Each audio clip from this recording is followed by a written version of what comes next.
ایک دعائیہ کلمات ہیں صحابہ کرام کے لیے، ہم آنری طور پہ بولتے ہیں.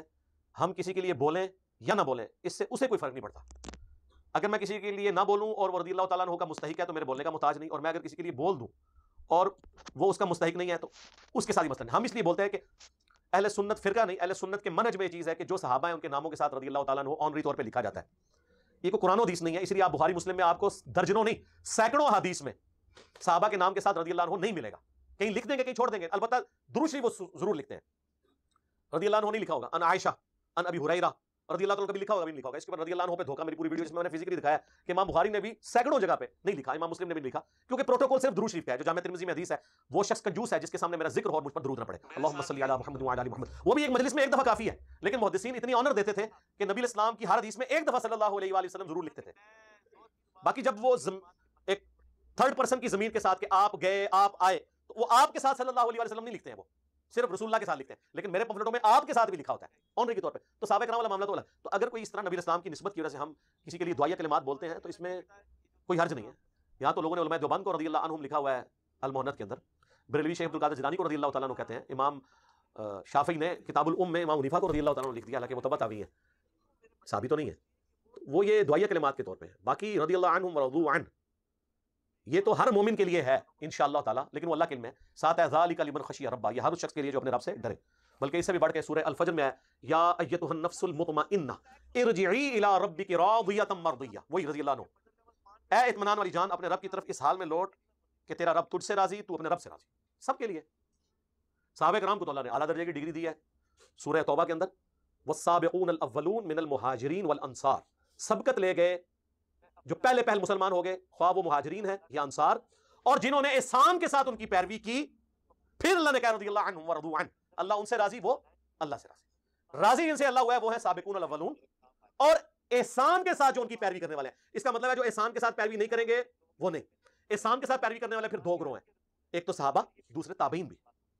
میں قرآن سے ثابت کرتا ہوں اس آیت کے تحت کہ آپ تابعین کو بھی رضی اللہ عنہ کہہ سکتے ہیں. بخاری مسلم میں حدیث ہے نا، نبی صلی اللہ علیہ وآلہ وسلم سے پوچھا گیا کہ یہ جو سورۃ الجمعہ کی آیت ہے سٹارٹ میں ہی آتی ہے نا، پارہ نمبر 28 کے اندر سورۃ الجمعہ میں اللہ تعالیٰ جو فرماتا ہے وآخرین منہم لما یلحقوا بہم، اور ابھی بعد میں آنے والے لوگ ہیں جو ان سے بھی نہیں ملے ہیں، ان کا بھی اللہ تعالیٰ نے ذکر کیا. تو صحابہ نے پوچھا یہ کون لوگ ہیں؟ تو آپ نے حضرت سلمان فارسی کے کندھے پر ہاتھ رکھ کے کہا کہ دین اگر ثریا ستارے کی چوٹی پہ بھی ہوتا نا تو فارس کے لوگ وہاں سے حاصل کر لیتے. اسپیسیفکلی تو حضرت سلمان فارسی کو حضور نے انڈورس کیا کہ اتنی دور سے وہ کتنے مذاہب بدل کے اینڈ پہ مسلمان ہوئے. تو اور اس میں یہ بھی اشارہ تھا کہ اہل فارس جو لوگ ہیں ان میں اہل علم اس طرح کے پیدا ہوں گے. اور واقعی دنیا میں یہ ایران جو ہے یہ گڑ رہا ہے جو فلسفے کے لوگوں کا، محدثین کا بھی. امام مسلم دیکھ لیں، ایران سے ہیں، نیشا پور علاقہ ہے جہاں کے وہ تھے. امام حاکم جنہوں نے المستدرک لکھی ہے ان کے ساتھ لکھا جاتا ہے نیشا پور، وہ بھی آج بھی نیشا پور شہر ہے ایران کا. امام بخاری بھی کتنا عرصہ وہاں پہ درس دیتے رہے، وہیں سے امام مسلم ان کے حلقہ ارادت میں شامل ہوئے تھے نیشا پور میں. وہ خلق قرآن کے مسئلے میں پھر وہاں سے ان کو نکالا گیا. تو ایران کے لوگوں کے بارے میں یہ اس طرح کی چیز آئی ہے کہ وہاں سے محدثین پیدا ہوئے، تو ہم ان کو بھی رضی اللہ عنہ ہی کہتے ہیں. امام مسلم کے شاگرد نے مسلم شریف میں جب کتاب الایمان چیپٹر شروع ہوا ہے نا 93 نمبر، پہلی 92 روایتیں تو مقدمے کی ہیں، 93 نمبر چیپٹر جب شروع ہوا اس کے بعد پہلی حدیث ہے حدیث جبرائیل، جو جبرائیل علیہ السلام انسانی شکل میں آ کے سوالات کرتے ہیں. اس چیپٹر شروع ہونے سے پہلے ان کا شاگرد ابو اسحاق کہتا ہے قال امام مسلم بن الحجاج القشیری رضی اللہ عنہ، امام مسلم بن الحجاج القشیری رضی اللہ تعالیٰ عنہ نے مجھے یہ لکھوایا. تو انہوں نے امام مسلم کو رضی اللہ عنہ کہا، حالانکہ امام مسلم تو تابعی بھی نہیں ہے، وہ تو تبع تابعی ہیں. تو وہ کہہ سکتے ہیں آپ وہ رضی اللہ عنہ اس طریقے سے. تو قرآن حکیم میں اللہ تعالیٰ نے احسان سے جو پیروی کرنے والے ان کو رضی اللہ عنہ کہا ہے. اس کے بعد کہا کہ مدینہ اور اہل مدینہ میں پکے منافق موجود ہیں اور وہ اتنے کٹر ہیں کہ نبی تم بھی انہیں نہیں پہچانتے ہو، اللہ پہچانتا ہے. لیکن قانوناً ان کو صحابہ ہی کہا جاتا ہے قانوناً. ظاہر ہے کہ پتہ تو نہیں ہے یہ کون ہے. اب مجھے بتائیں غزوہ تبوک کے موقع پر جو حضور کے ساتھ 30,000 کا لشکر گیا تھا تو حضور صحابہ بھی ساتھ لے کے گئے تھے نا. انہی میں سے 12 بندوں نے حضور پہ قاتلانہ حملہ کیا تھا نا واپسی پہ، چوٹی سے آپ کی سواری گرانے کی کوشش کی، جو مسند احمد میں پوری تفصیل موجود ہے اور صحیح مسلم میں 7035 نمبر حدیث ہے. نبی علیہ السلام نے فرمایا میرے اصحاب میں 12 منافق ہیں، وہ اس وقت تک جنت میں داخل نہیں ہوں گے جب تک کہ سوئی کے ناکے سے اونٹ نہ گزر جائے. یعنی امپاسبل. یہ مثال دی جاتی تھی عرب میں نا، قرآن میں بھی سورۃ الاعراف میں یہ مثال آئی ہے. اور ان میں 8 ایسے ہیں جن کی پشت پہ دبیلا پھوڑا نکلے گا جس کی ہیٹ وہ اپنے سینے میں محسوس کریں گے، اس پھوڑے سے ان کی موت ہوگی. ہم سے لوگ بڑا زور لگا کے پوچھ رہے ہیں بتائیں کس کی ہوئی ہے. بھائی وہ سابقون اولون میں سے کوئی نہیں ہے جس کی موت اس طریقے سے ہوئی ہو. حضرت ابوبکر عمر عثمان علی رضی اللہ عنہم اجمعین اور ان کے ساتھی وہ لوگ نہیں ہیں، بعد والے لوگ ہیں. وہ کون ہے آپ علماء سے پوچھیں، میں تو جاہل آدمی ہوں، علماء سے پوچھ کے چلیں. دبیلا پھوڑے سے ان کی موت کی. قاتلانہ حملہ کرنے والے کون تھے؟ قانوناً صاحب، میں ہمیشہ لفظ قانوناً صحابی کی بات کرتا ہوں. ایکچولی کون ہے؟ وہ تو سر جن کو ہم سمجھ رہے ہیں نا ان کے بارے میں بھی آخرت میں فیصلہ ہونا ہے. یہ جو نبی الاسلام کا ایک قریبی رشتہ دار عبید اللہ جس کے ساتھ سیدہ ام حبیبہ کی شادی ہوئی تھی اور حضور کا صحابی تھا, ہجرت حبشہ میں حبشہ بھی گیا, یعنی سابقون الاولون میں, تو ان کو تو رضی اللہ عنہ نے کہا ہے قرآن میں سابقون الاولون ہو گیا. حبشہ جا کے المستدرک الحاکم میں پوری ڈیٹیل موجود ہے, یہ جا کے عیسائی ہو گیا اور عیسائی مرا, مرتد ہو گیا. صحابی بھی سابقون الاولون میں سے بھی, حضرت معاویہ رضی اللہ تعالیٰ عنہ کی بہن ام حبیبہ کا خامد بھی, اتنے ٹائٹل اس کو, مرتد ہو کے مر گیا. اسی لیے جب واپس آئی تو حضور نے دلجوئی کے لیے پھر ام حبیبہ سے خود نکاح کیا, وہ ام المومنین بن گئی. آپ کے نزدیک تو اس کو مرتد نہیں ہونا چاہیے تھا, اللہ سے راضی ہو چکا ہوا تھا. ہاں جی دسو, بخاری مسلم دونوں میں حدیث ہے کاتب وحی, ایک کاتب وحی کے اوپر بڑا کر رہے ہوتے ہیں نا, ایک کاتب وحی جس کے بارے میں بخاری مسلم میں آیا کاتب وحی, سورہ ال عمران سورۃ البقرہ اس نے نبی اسلام سے پڑھی, مرتد ہو گیا, مر گیا, دفناتے تھے لاش زمین اٹھا کے باہر پھینک دیتی تھی, اور لوگ چیما گوئیاں کرنا شروع ہو گئے کہ یہ رسول اللہ کے ساتھی ہیں جو اس کی لاش باہر نکال دیتے ہیں. پھر انہوں نے پبلکلی دفنایا, پھر بھی لاش باہر گری, کیونکہ ظاہر حضور کو اس نے چیلنج کر دیا تھا نا کہ یہ نبی کو کچھ نہیں آتا, جو میں لکھتا ہوں وہ وہی ہوتی, نعوذ باللہ, یہ نبوت اسٹیک پہ لگی ہوئی ہے سرکار, اس کو کوئی چھوٹا مسئلہ سمجھ رہے. حضور نے اس کی گستاخی کرنے کے سبب اللہ تعالیٰ نے اسے پبلکلی سزا دی کہ زمین نے اس کی لاش قبول نہیں کی, اور بخاری مسلم کے الفاظ ہیں جب وہ مرا حضور نے پہلے ہی کہہ دیا تھا کہ زمین اس کو قبول نہیں کرے گی. اوئے ہوئے ہوئے, کاتب وہی تھا, سابقون الاولون بھی ہو گیا یہ بھی, لیکن وفات تک جو رہے, اور وفات سارے حضور کی زندگی میں تو فوت ہوئے ہیں, چند % لوگ باقی تو بعد میں فوت ہوئے ہیں. اور بخاری مسلم دونوں میں ملا کے 1 درجن سے زیادہ احادیث ہیں کہ نبی اسلام فرماتے ہیں میرے حوض کوثر پہ کچھ لوگ لائے جائیں گے, میں کہوں گا اصحابی اصحابی. وہ ایک مولانا صاحب کہتے ہیں کہ یہ تو کافروں کی سٹیٹمنٹ ہے, بخاری مسلم دونوں میں حدیث ہے نا, عبداللہ ابن ابی کی جب کارستانیاں کھولی رسول اللہ پر صلی اللہ علیہ وسلم پر, ان کے ساتھیوں پہ, تو حضرت عمر نے اجازت مانگی, یا رسول اللہ اجازت ہے میں اس منافق کا گلا کاٹ دوں. آپ نے فرمایا کہ چھوڑ دو عمر, لوگ کہیں گے یہ اپنے صحابہ کو قتل کرواتا ہے. تو ایک مولانا صاحب کہتے ہیں وہ تو لوگ کہتے تھے, او سرکار بخاری مسلم پڑھو, نکلو بھی کھڑا تو بات, دنیا چینج ہو چکی ہے. بخاری مسلم دونوں میں 1 درجن سے زیادہ حدیث ہیں, حضور حوض کوثر پہ کہیں گے اصحابی اصحابی اصیحابی اصیحابی, یہ میرے صحابہ ہیں. تو فرشتے کہیں گے یا رسول اللہ آپ کو نہیں پتا, یہ ایک مماتی مولوی کو پتا ہے, آپ کو نہیں پتا. ہاں آنا ہوں گے گیڑے چ, وہ تواڈے وڈے مرے ہوئے بزرگ بھی ساڈے اگے اللہ دے فضل نال فیل نے علمی توڑے, تسی تے شے ہی کوئی نہیں ہو. یا رسول اللہ آپ کو نہیں پتا, آپ کے بعد یہ دین سے الٹے قدم پھر گئے تھے جن کو اس مماتی نے ڈگری دی ہوئی تھی اپنی طرف سے. تو آپ فرماتے ہیں سحقن سحقن لمن غیر بعدی, ان پہ پھٹکارو, ان کو مجھ سے دور کر دو جنہوں نے میرے بعد میرے دین کو بدل دیا. سحقن سحقن لمن بدل بعدی, انہیں مجھ سے دور کر دو جنہوں نے میرے بعد میرے دین کو بدل دیا. یہ حدیث بخاری مسلم میں جب روایت ہوتی ہے تو وہ تابعی روایت کرنے کے بعد کہتے ہیں عبداللہ ابن ابی ملیکہ, وہ کہتے ہیں اللہ ہم تجھ سے دعا کرتے ہیں تیرے نبی کے مرنے کے بعد ان کے دین سے الٹے قدم نہ پھریں, اگرچہ ہمیں ایک مماتی مولوی نے گارنٹی دی ہوئی ہے لیکن پھر بھی ہم ڈرتے ہوئے دعا کرتے ہیں.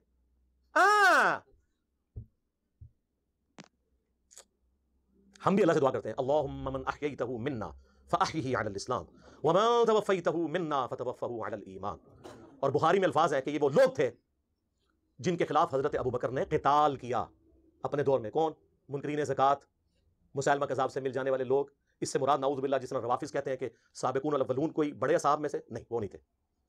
اور بخاری اور مسلم دونوں میں موجود ہے کہ عرب کے قبائل رسول اللہ کی وفات کے بعد ابوبکر کے دور میں مرتد ہو گئے. اب مجھے یہ بتائیں رسول اللہ کی وفات کے بعد جو مرتد ہو وہ رسول اللہ کی زندگی میں کیا ہوتا ہے؟ مماتی صاحب, مسلمان نہیں کہنا, صحابی کہنا ہے. کلن کلن کہنا ہے, کلن تیرا کلن میں کٹنا ہوا, کلن وعد اللہ الحسنى کلن ریسن اصحابی اصحابی, وہ بھی کلن سن. تو انہوں کے پتا قرآن تو انہوں کی تھوڑا ہے, جس جو منکرین حدیثوں سے قرآن آ ہی نہیں سکتا, یہ منکرین حدیث ہے. یہ حدیث کو روایت کہہ کے تاریخ کہہ کے رد کہہ رہے ہوتے ہیں, حدیث کہتے ہیں لوگ ان کو لیتر مار کے ممبر سے اتارے. یہ جو روایت اور جب تاریخ بول رہے ہو یہ بخاری مسلم کو کہہ رہے ہوتے ہیں, یہ نہیں مانتے اس کو. یہ پرویزیوں سے بھی گئے گزرے, پرویزی کم از کم چھپ کے تو نہیں سامنے. کلن صاحب وہ کتنے گئے, پھر مرتد ہو گئے. حضور کی زندگی میں کیا تھے وہ؟ صحابی, کیونکہ یہ کہتے ہیں ایک نظر بھی دیکھ لیا. نہیں جی بعد میں چکے ہو گئے, نہیں سر بات کی تو ہم بات نہیں کر رہے. حضور کی جب آنکھیں بند ہوئی ہیں اس وقت تک وہ رضی اللہ عنہ تھے, اس وقت تو کسی کو نہیں پتا تھا, اور ایون حضور کو بھی نہیں پتا, بعد میں آپ کو بتایا جائے گا. سنن دارمی میں حدیث ہے, المستدرک للحاکم میں حدیث ہے, نبی اسلام نے آیت تلاوت کی اذا جاء نصر اللہ والفتح ورأیت الناس يدخلون فی دین اللہ افواجا. اللہ کی فتح آ گئی اور تم دیکھ رہے ہو کہ لوگ گروہ در گروہ دین میں داخل ہو گئے. حضور نے کہا ان قریب میری وفات کے بعد لوگ اسی طریقے سے گروہ در گروہ دین سے نکل بھی جائیں گے. یہ کافر کہتے تھے تو حضور خود بتا کے گئے, اور یہ باتیں حضور کے نبی ہونے کی دلیل ہے کہ ہمارا پیغمبر وہ ہے جو اپنی وفات کے بعد کے واقعات بتا کے گیا. وہ کوئی جنگجو نہیں تھا, وہ اللہ کا پیغمبر تھا. باقی جنگجو جاتے ہیں جب دنیا سے یہ نہیں بتا جاتے میرے بعد کیا ہوگا. اللہ کے نبی تو 33 سال پہلے بتا رہے ہیں بخاری اور مسلم دونوں میں, او اے عمار تجھے ایک باغی جماعت قتل کرے گی, تو انہیں اللہ اور جنت کی طرف بلائے گا, وہ جماعت تجھے جہنم کی طرف بلا رہی ہوگی. اور مسند احمد میں کم از کم 4 حدیثیں اس کے طرق درجنوں میں ہیں. کہ حضرت معاویہ رضی اللہ تعالیٰ عنہ کا ایک فوجی تھا جو خود اصحاب شجرہ صلح حدیبیہ کے صحاب میں سے تھا، ابو الغادیہ، اس کے ہاتھوں حضرت عمار کا قتل ہوا. پوری زندگی روتا تھا کہ حضور نے فرمایا تھا عمار کا قاتل اور مال لوٹنے والا جہنم کی آگ میں ہے. اسی پہ شیخ البانی تڑپ اٹھے اور سلسلہ حدیث سیاح میں انہوں نے باقاعدہ یہ لکھا اس حدیث کے تحت کہ اگرچہ ابو الغادیہ صلح حدیبیہ کا صحابی ہے، اور صحیح مسلم میں حدیث ہے کہ جنہوں نے درخت کے نیچے میری بیعت کی، انشاءاللہ میں اللہ سے امید کرتا ہوں انہیں آگ نہیں چھوئے گی. ویسے حضور نے بڑی احتیاط سے بات کی ہے انشاءاللہ کہہ کے. تو یہ فضیلت اس سے اٹھ گئی، کیونکہ جب خاص بات آ جائے تو عام فضیلت اٹھ جاتی ہے. یہ شیخ البانی محدث اعظم سعودیہ، البانیہ کے رہنے والے تھے، سعودیہ میں سیٹل ہوئے، پھر یہاں سے بھی چلے گئے. یہ انہوں نے لکھا. ان لوگوں کو تو پتہ ہی نہیں کہ دین کس چیز کا نام ہے. اور یہ جی وہ مولانا صاحب کہتے ہیں سورۃ الحدید میں 2 کیٹیگریز بیان ہوئی ہیں، فتح مکہ سے پہلے اور فتح مکہ کے بعد. سر یہ جو 2 کیٹیگریز ہیں یہ اور ہیں، فتح مکہ سے پہلے اور بعد والی. یہ ان لوگوں کے لیے ہیں جو کامل الایمان ہیں اور ان کے اپنے معاملات بعد میں صحیح چلنے ہیں، ان کے لیے ہے کہ جو پہلے والے ہیں وہ بعد والوں سے بہتر ہیں. یہ ان کے لیے کلن آیا، ورنہ باقیوں کا کیا بنے گا؟ اور وہ کدھر گئے جو سورہ توبہ کی آیت نمبر 102 میں ہے کہ ملے جلے اعمال کرنے والے ہیں، اللہ ان کو بعد میں دیکھے گا کہ وہ کیا کرتے ہیں. اور قانوناً جو بیچ والے 101 والے منافقین اور 100 نمبر والے سابقون الاولون، یہ اس طریقے سے نہیں میرے بھائی، تھوڑا قرآن کا علم حاصل کریں. اور میں آپ کو، اگر آپ حدیث کی طرف آئیں تو میں آپ کو مزید سمجھاؤں گا کہ یہ ڈویژنز آگے پھر سینسٹیوٹی کے اوپر بھی آتی ہیں، صرف یہاں تک نہیں ہے. کل وعد اللہ الحسنہ، اس کی تفسیر ذرا بیان کرنا حدیث کی روشنی میں تو پتہ چل جائے گا. تفسیر ابن کثیر کھولیں، انہوں نے مسلم شریف کی حدیث لی ہے، مسند احمد کی حدیث لی ہے، بخاری کی حدیث لی ہے. اس کے کانٹیکسٹ میں صحیح بخاری میں 2 جگہ یہ حدیث آتی ہے کہ خالد بن ولید کو نبی الاسلام نے کہیں پر بھیجا، اور وہاں پہ کچھ قبائل تھے جو بیچارے نئے نئے مسلم ہوئے تھے. انہوں نے بجائے یہ کہنے کے نا اسلمنا ہم اسلام لے آئے، انہوں نے کہا ہم اپنے دین سے پھر گئے، ہم اپنے دین سے پھر گئے. اور وہ یہ کہہ رہے تھے ہم بت پرستی کے دین سے پھر گئے اور اسلام کی طرف آئے، لیکن انہیں یہ نعرہ نہیں آتا تھا. حضرت خالد بن ولید یہ سمجھے کہ یہ اسلام سے پھر گئے. انہوں نے ان کو قتل کرنا شروع کیا، اور کچھ ساتھیوں کو انہوں نے صحابہ کے حوالے کیا کہ تم یہ بندے تم قتل کرو گے. باقیوں نے کہا ہم نہیں قتل کریں گے جب تک رسول اللہ سے نہ پوچھے، اور انہوں نے نہیں قتل کیا. نبی اسلام کے پاس اسی دوران، مسند احمد میں آتا ہے، بخاری میں تو اتنا ہی ہے، بخاری میں یہ بھی الفاظ ہے، رسول اللہ کے پاس جب یہ شکایت آئی نا، آپ نے 2 دفعہ ہاتھ اٹھا کے کہا اے اللہ خالد بن ولید نے جو کچھ کیا میں اسے بری ہوں، میری کوئی ذمہ داری نہیں ہے، یہ خود اپنا معاملہ جو ہے نا اس کے ذمہ، اس نے اللہ کو جواب دینا، میری کوئی ذمہ داری نہیں، اور تسی دشائی کوئی نہیں. اور مسند احمد میں موجود ہے اس موقع پہ حضرت عبد الرحمن بن عوف اور حضرت خالد بن ولید کا آپس میں جھگڑا ہو گیا. تو حضرت خالد بن ولید نے عبد الرحمن بن عوف کو گالیاں دے دی. اب یہ جو الفاظ ہے نا یہ مسلم شریف میں ہے، 6488 نمبر حدیث. عبد الرحمن بن عوف کو خالد بن ولید نے گالی دی. کب دی؟ وہ بخاری میں اور مسند احمد میں اور تفسیر ابن کثیر میں وہ ساری حدیث. تو عبد الرحمن بن عوف رضی اللہ تعالیٰ نے شکایت کی حضور کو. آپ فرمایا خالد تم میرے صحابہ کو برا مت کہو، کلن تم، تیرا کلن کتنے گیا؟ تم میرے صحابہ. خالد بن ولید نے تو نہیں کہا یا رسول اللہ میں بھی صحابی ہوں اور میں تو فتح مکہ کے بعد والا بھی نہیں ہوں جو کلن والی سرکار نے دسیا سی، میں تو فتح مکہ سے پہلے ہوں، لیکن صلح حدیبیہ کے بعد تھے. صلح حدیبیہ کے بعد اسلام کا گولڈن پیریڈ شروع ہو چکا تھا، اس کے بعد وہ چیز نہیں تھی. اور فتح مکہ پہ حضرت معاویہ رضی اللہ تعالیٰ عنہ، ابو سفیان، یہ تو فتح مکہ پہ مسلمان ہوئے ہیں. یہ تو طلقاء ہیں جو سورہ توبہ میں آیا 4 مہینے کا ٹائم ہے، یا اسلام قبول کرو ورنہ گردن کاٹی جائے گی. ان کا تو چھوڑ ہی دیں آپ. یہ تو خالد بن ولید کی بات ہو رہی ہے جو صلح حدیبیہ کے بعد ہوئے لیکن فتح مکہ سے پہلے. تم میرے صحابہ کو برا مت کہو. اب اگر تم احد پہاڑ کے برابر سونا بھی خیرات کر دو، اور میرے صحابی نے عبد الرحمن بن عوف نے 1 مد گندم 600 گرام، آدھا کلو جو گندم خیرات کی، تم اس کے برابر بھی نہیں پہنچ سکتے، اس کے آدھے کو بھی نہیں پہنچ سکتے. یہ آدھی حدیث بیان کرتے ہیں میرے صحابہ کو برا مت کہو. یہ کس کو کہا گیا تھا؟ ہمیں تو بہت مال میں ہے، اصل میں تو ان کو کہا گیا تھا، خالد بن ولید کو. انہوں نے تو نہیں کہا کل وعد اللہ الحسنہ، انہیں پتا تھا یہ اتنا سادہ معاملہ نہیں ہے. جس طرح بریلوی اپنے بزرگ بابوں کے بارے میں چیزیں منسوخ کرتے ہیں، یہ بھی ہر چیز کو ہر ایک کے ساتھ منسوخ کر دیتے ہیں. احد پہاڑ آلموسٹ 4.5 میل کے اوپر پھیلا ہوا ہے، 7.5 کلومیٹر، جا کے گوگل میں لکھیں 7.5 کلومیٹر پہ پھیلا ہوا احد پہاڑ پتھریلا، اس کا آپ ذرا وزن کریں، اور سارا سونے کا ہو. اور عبد الرحمن بن عوف، اور یہ تو عبد الرحمن بن عوف کی بات ہو رہی ہے، مولا علی کی تو آپ چھوڑ ہی دیں، مولا علی کدھر، یہ تو عبد الرحمن بن عوف کی بات ہو رہی ہے. علی معاویہ بھائی بھائی کتوں بھائی بہت فرق، رہن دو. عبد الرحمن بن عوف رضی اللہ تعالیٰ عنہ کے برابر نہیں پہنچ سکتے. احد پہاڑ اتنا سونا. تو آپ دیکھیں، میں نے ایک جملہ بولا تھا کروڑوں معاویہ ہونا ایک عمار کے برابر نہیں ہے، میں نے اس پہ رجوع کیا ہے کہ کروڑوں معاویہ بھی ہوں ایک عمار کے برابر نہیں، کیونکہ حضرت عمار کا اتنا سا گندم خیرات کرنا، احد پہاڑ کے برابر سونا بھی خیرات کرتے ہیں حضرت معاویہ رضی اللہ تعالیٰ عنہ. تو سر احد پہاڑ کے برابر سونا جو اس کی تو قیمت بہت ہے، اتنے سے سونے میں ہی اربوں معاویہ پورے ہو جائیں گے، خرموں ہی تو کیلکولیٹر فیل ہو جائیں گے. میں نے بلکہ ایک بہت بڑے انجینئر صاحب نے کہا سپر کمپیوٹر کا یہ کیلکولیشن نہیں ہو سکتی اس کی اگر سونے کی قیمت لگائی جائے. سر ظاہر ہے سونا اب 1,20,000 پہ آلموسٹ تولا ہے، تولا اینا جو ہوتا ہے 7.5 کلومیٹر تے پتھریلا وہ وزن کرو، کروڑا ٹن بنے گا کوئی نہیں، اور پھر اس کی قیمت کیلکولیٹ کریں. عمار ابن یاسر تو آپ چھوڑ دیں سر، یہ حضور نے بھی ویسے چن کے نا بندوں کے نام لیے، یہ تو میرا فیوریٹ ٹاپک ہے، نہ چھیڑا کرو ملنگا نو، میں تمہیں منع کیتا ہے. ٹھیک ہے، تسی یہ سمجھو کہ ساڈا واسطہ پیا ہوا انہاں لوگوں نے جو کہانیاں بیان کرتے ہیں بھائی. نہ واللہ یہ میرا دعویٰ ہے، جس نے احادیث نہیں پڑھی، جس نے سنت کو نہیں مانا، اسے قرآن بھی سمجھ نہیں آئے گا. قرآن ہم آپ کو سمجھاتے ہیں میرے بھائی، یہ کیٹیگریز ہیں. ٹھیک ہے نا جی. یہاں پہ نبی اسلام نے صلح حدیبیہ والی بھی ڈیفینیشن کر دی. صحابی حضرت عبد الرحمن بن عوف کو کہا کہ میرے صحابہ کو خالد تم نہ کہو. تو یہ کیٹاگریز یہ ڈویژن ہے. فتح مکہ سے پہلے، فتح مکہ کے بعد، ہجرت مدینہ سے پہلے، ہجرت مدینہ کے بعد، صلح حدیبیہ سے پہلے، صلح حدیبیہ کے بعد. یہ ساری ہیں اور یہ سب قرآن کے اندر ان کی جڑ موجود ہے. مجھے بتائیں یہ مہاجرین اور انصار کا جو ذکر ہوا ہے، اگر تمہاری ڈیفینیشن مان لی جائے کہ جی دو ہی کیٹاگریز ہیں، فتح مکہ سے پہلے اور بعد، تو ہجرت مدینہ سے پہلے اور بعد یہ ڈیفینیشن کیوں قرآن میں جگہ جگہ آئی ہے؟ سورہ نساء تو پورا ہجرت کے بیان سے ہے. وہ پورا قرآن پڑھو نا، ایک قصہ نہ لے لو، پورا قرآن ٹوٹالٹی میں دیکھیں. تو قرآن میں بھی آپ نہیں اپنا مقدمہ پیش کر سکتے کیونکہ آپ بودے مسائل کے اوپر کھڑے ہوئے ہیں. آپ نے علم حاصل کرنا ہے تو صبح 9 سے لے کے شام 5 بجے تک ہماری فون آن ہوتا ہے، اس میں میں آپ سے بات نہیں کروں گا. نہیں نہیں، آپ ریسرچ پیپر فری منگوا سکتے ہیں، دنیا میں ہر انسان منگوا سکتا ہے پاکستان کے اندر.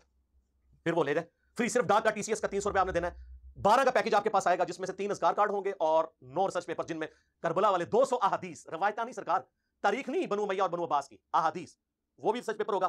اس کے اندر ساری تفصیلات موجود ہیں. خلفائے راشدین کون ہیں یہ بھی میں نے بتایا. حضرت عثمان کی شہادت کے اصلی اسباب، عبداللہ ابن سبا والا ڈرامہ نہیں، بخاری مسلم، جنگ جمل صفین نہروان، اس کے بعد صلح حسن، پھر حضرت معاویہ کا دور ملوکیت، پھر حضرت حسین کی شہادت. 200 احادیث اکثر بخاری مسلم سے، اور بخاری مسلم کے علاوہ جو ہیں ان پہ بڑے بڑے ائمہ کے تحقیم لگی ہے. امام ترمذی کی، امام حاکم کی، امام ذہبی کی، امام البانی کی، شیخ زبیر الزئی کی، شیخ شعیب ارناؤت کی رحمہ اللہ اجمعین، سلیم اسد کی، اور محدثین کی اس پہ تحقیم لگی ہے. وہ آپ پڑھیں اور علم حاصل کریں.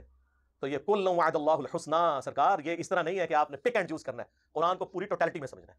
دیکھیں صلح حدیبیہ کے صحابہ کے بارے میں سورہ فتح میں آیا کہ اللہ ان سے راضی ہوا جنہوں نے بیعت کی اس درخت کے نیچے. اور مسلم شریف میں حدیث ہے انشاءاللہ مجھے اللہ سے امید ہے اسے جہنم کی آگ نہیں چھوئے گی.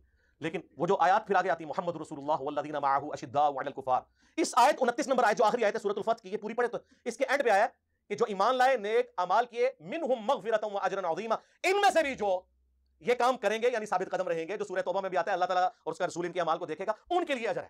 وہاں بھی اوپن لائسنس نہیں ہے. یہ ساری چیزیں آپ کو تب سمجھ آئیں گی جب آپ قرآن اور سنت پورا ٹوٹالٹی میں پڑھیں گے. اس کو میں کنکلوڈ کرتا ہوں اس حدیث کے اوپر.